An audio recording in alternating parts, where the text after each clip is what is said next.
Hello, all, and welcome. We are back with the Coaching for Transformation podcast. I am Dario Minaya, and I'm here once again with Susan Minaya, Executive Coach, Leadership Strategist, and founder of Minaya Learning Global Solutions. Today, we're continuing our series, Culture by Design in the Age of AI. In episode 1, we talked about how AI will amplify the culture you already have.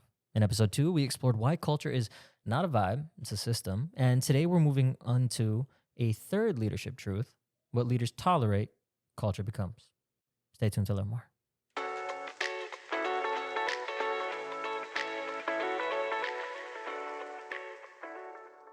Susan, once again, welcome back. Hey, thank you, Dario. So I know we've talked about accountability before in other episodes, but this conversation feels a bit different. This is not just about being an accountable leader. This is about what becomes normal inside of a culture, right? Especially now that AI is entering the workplace so quickly. Right. So let's start there. What do you mean when you say what leaders tolerate, culture becomes? Yes, well, I'm really glad that you made that distinction, Dario, because this is not simply a repeat of a conversation on accountability. This is really about culture formation. So when I say what leaders tolerate, culture becomes, I mean that culture is shaped by what becomes normal for the group or the team. And things become normal not only because leaders intentionally reinforce them, but also because leaders allow things to continue. So culture is not only shaped by what leaders promote, it's shaped by what they permit. Does that make sense? It does, yeah. Yeah, and if leaders say collaboration matters, for example, but they allow siloed behaviors across the organization, silos become part of the culture, right? And if they say transparency is important, but they kind of hoard information or back channel decision making, that becomes part of the culture. So if leaders say responsible AI matters, but never clarify what responsible AI use actually looks like, people will start creating their own norms. In the absence of direction, I'll make up my own rules. And that's the first aha moment for me, right? Leaders may think, I didn't approve that behavior, but if they allow it to continue, people may still experience it as acceptable. Yes, of course. And leaders do not have to formally approve something for it to become culturally accepted. And when leaders do not clarify the standard, that's when culture fills in the blanks, right? So, and it's especially important right now because AI is moving so quickly, as you said at the beginning of this segment. New behaviors are forming in real time, whether leaders are intentionally shaping them or not. Yeah, that's very true. Now, that is an important connection, right? Because with AI, people may not be waiting for a formal policy or a perfect governance structure. They may already be experimenting. Oh, yes. And we absolutely know that's happening, right? And if it's not on the company systems, it's on their phones. And that's not automatically a bad thing. Curiosity is good in general. Experimentation is good. Learning is good. Early adopters are really a huge benefit because they can teach the organization a lot. So the issue is that AI adoption is already creating a culture in organizations across the world, right? The question is whether leaders are intentionally shaping that culture or the culture's just morphing because of what the employees are doing. So right now in many organizations, some people are using AI very thoughtfully and very responsibly. Some are not using it at all because they're afraid. They're not really ready to dip their toe in or afraid of doing the wrong thing. Yeah. And some are doing that back channel work like we talked about, and some are copying outputs of things without reviewing them carefully. Here's where we start getting into big trouble, right? So we go, I got it done faster, but I didn't really vet the work that I co-authored with my ChatGPT or, my Claude. And some teams, they're essentially creating their own norms and doing things because no one else is really defining what that looks like and creating, if you will, a sandbox within which they can work. And they don't have the guidance. And it's really all over the map in the organizations right now. So what really begins as experimentation can actually turn into a consistent process, right? So it starts out with good intent, but if we let it go kind of willy-nilly for too long, then we have a challenge. Yeah. And inconsistent practice can turn into culture. So you're not saying that leaders should clamp down on everything, right? You're saying leaders need to notice what is becoming normal. Exactly. And the goal is not to control for the sake of control. It's like pinky in the brain. Goal is intentionality. One of my most favorite words, as you know. And leaders really need to start asking what behaviors are emerging in our organization around AI, my department, my scope of authority, and which ones should we be encouraging Which one should we maybe say we need to hold off until we get more direction from the IT, the broader governance, and which ones really require maybe more clear expectations? And maybe we pause a little bit and don't actually start using it. So if leaders don't pay attention, the culture is still going to form, right? Yeah. It just may not be the culture they intended. And that's a big point, right? I mean, AI adoption is already creating culture, whether leaders are intentionally shaping it or not. Yeah, exactly. And that's why what leaders tolerate, culture becomes, matters so much in this moment right now. Now, when people hear AI risk, they may immediately think about major misuse, data privacy, bias, or compliance problems. So these are real risks, of course, but I think you're pointing to something more subtle too. Yeah. Yeah, well, formal risks are important. And organizations, you know me, I'm like, don't try to buck the system. You need governance for sustainability. IT should always be your best friend, because nothing gets done without them. We have privacy standards, legal reviews, compliance pieces. So we really need those clear policies to guide us. That's part of creating the culture and supporting a culture that you need. One of the quieter risks, culture often drifts before it breaks. Right? So drift happens when small behaviors like we've been talking about become normal. And all of a sudden we go, hey, we didn't even really pay attention there. And all of a sudden this is normal. We're like, how did we get here? So maybe people start using AI to draft important communications, but they don't really think about reviewing the tone or the accuracy, and you have AI help with your performance feedback, but you're not really engaging on the human intervention side to make sure that whatever's coming out of that is using good judgment that we've talked about in the prior segments, those competencies that are so important. I think that this is something that we really have to pay attention to because none of these things may look like a major culture crisis at first, but over time, they shape how people work.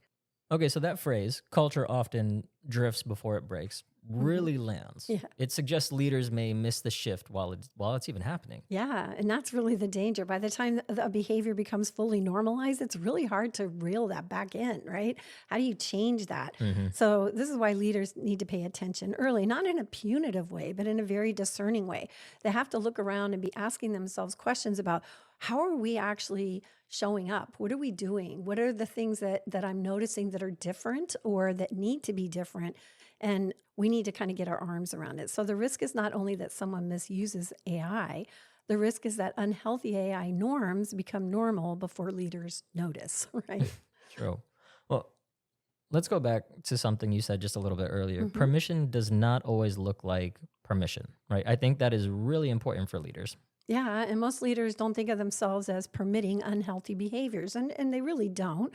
They're usually just busy, right? Most leaders, managers, leaders are so busy managing competing priorities, waiting for more information. They may assume someone else is handling it when they're not, but in culture, silence or lack of attention really communicates a message, right? And if one team uses AI in risky ways and nothing is addressed, and silence communicates. That's okay, right? If leaders say human judgment matters, but reward speed over discernment in the work that we're doing, we don't just get it out the door with AI. We also put our own human lens on it to make sure that it's accurate and right and credible. Then that's a problem. And so leaders telling us to innovate, but then not really supporting that sends a message. Yeah.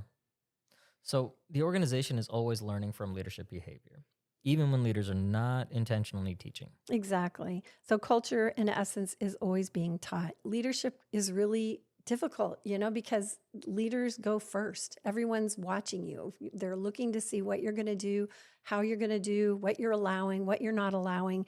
And the leader sets the tone.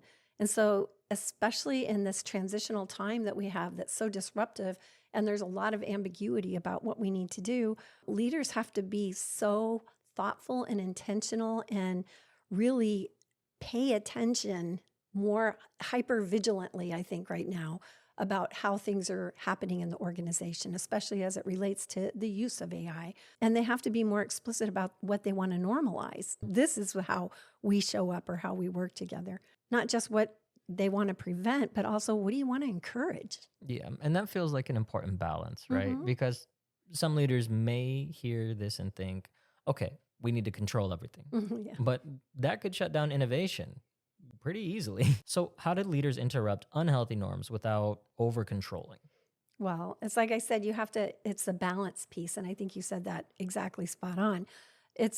But it is the leadership challenge because responsible AI adoption requires guardrails and it requires kind of the sandbox and the learning space for people to be able to try it and test it and see how it works best.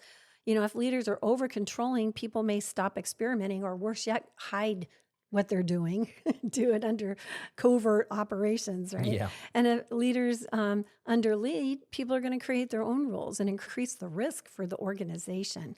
So the goal is not to create fear. I want to say it's to create clarity about what are our boundaries and that we're expecting with this and how could we interact more and do this collectively together. I think leaders don't have to think they're the only people responsible. Pull your team in, work together. Don't try to be a solo driver of all of the culture change. Everybody has a hand to play in culture. So leaders do need to interrupt behaviors that could damage any trust or ethics or confidentiality or things like that. That's their job to make sure that doesn't happen. At the same time, they should also be reinforcing healthy norms. Let's be curious. Let's be transparent. You got a question? Bring it up. Let's really reinforce and support governance in an organization around AI so that we're all kind of lining up with what's keeping us on the rails from a legal, compliance, customer confidentiality, all of that kind of thing is super, super important.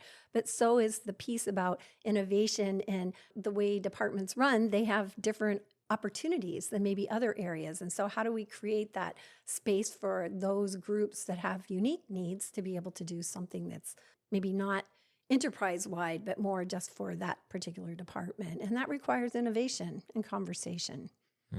So this is not about saying no to AI. It is about saying yes to the right behaviors and no to the behaviors that could take the culture somewhere completely unhealthy. Exactly. And that's what culture design requires, right? So leaders have to interrupt the norms they don't want AI to scale, and they have to be attentive to that. And while intentionally reinforcing the norms that they do want AI to support. So for leaders listening, what questions should they be asking themselves right now? I would say the first would be, what behaviors are becoming normal around AI, right? Whether we intended them or not. So take a moment to do a kind of a stat check on what is the team doing? Where are we implementing AI to do our work? And did that just happen organically or did we discuss it or really evaluating that? And that question helps them look at what's really going on.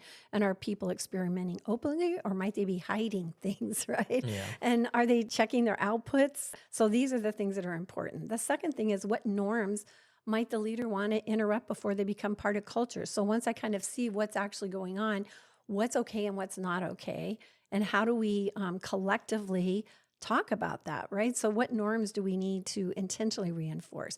And that's where leaders need to think about transparency and good judgment and collaboration, ethical use, all those competencies and skills that we talked about that are so important for effective implementation of AI. Well, that feels very practical because it keeps the focus on the norms, not just the rules, right? And rules matter, but norms are what people actually live with. Yeah, because policies do matter, governance matters, but culture is lived through norms. And, we've said that about 5 times in this segment, but it's really, really true. A policy may say one thing, but if the norm is different, people will follow the norm. They're not going to follow the policy.